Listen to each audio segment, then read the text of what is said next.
أعوذ بالله من الشيطان الرجيم. بسم الله الرحمن الرحيم. الرحمن علم القرآن خلق الإنسان علمه البيان. الشمس والقمر بحسبان والنجم والشجر يسجدان والسماء رفعها ووضع الميزان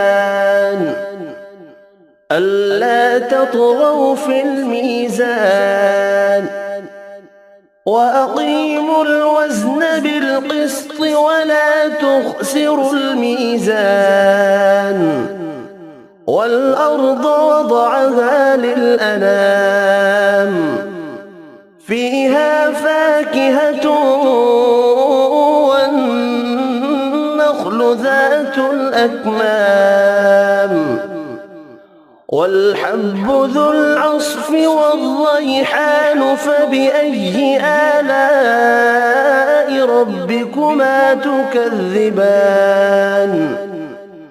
خلق الإنسان من صلصال كالفخار وخلق الجان من مارج من نار. فبأي آلاء ربكما تكذبان؟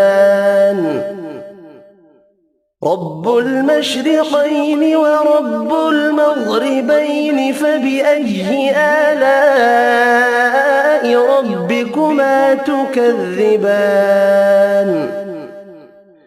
مرج البحرين يلتقيان بينهما برزخ لا يبغيان.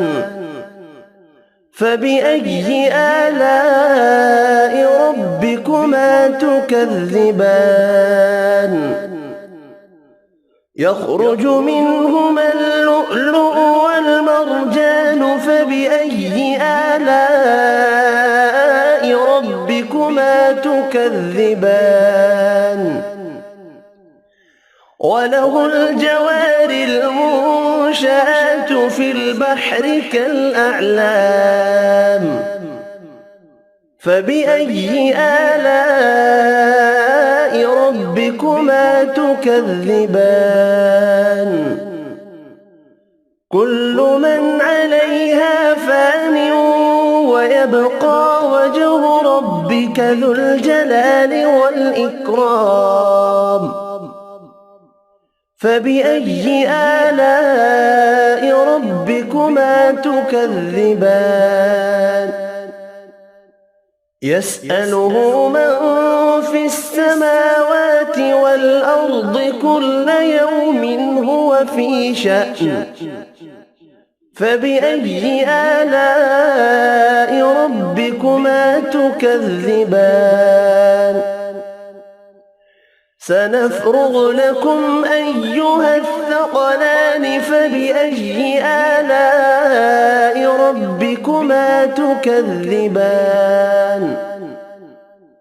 يا معشر الجن والإنس إن استطعتم أن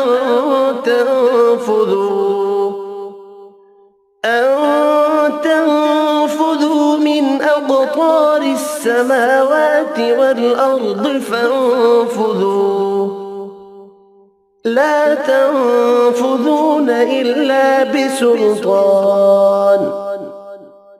فبأي آلاء ربكما تكذبان؟ يرسل عليكما شواظ من نار ونحاس فلا تنتصران. فبأي آلاء ربكما تكذبان؟ فإذا انشقت السماء فكانت كانت وردة كالدهان فبأي آلاء ربكما تكذبان فيومئذ لا يسأل عن ذنبه إنس ولا جان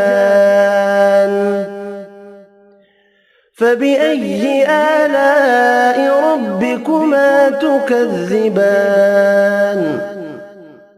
يعرف المجرمون بسيماهم فيؤخذ بالنواصي والأقدام فبأي آلاء ربكما تكذبان هذه جهنم التي يكذب بها المجرمون يطوفون بينها وبين حميم آن فبأي آلاء ربكما تكذبان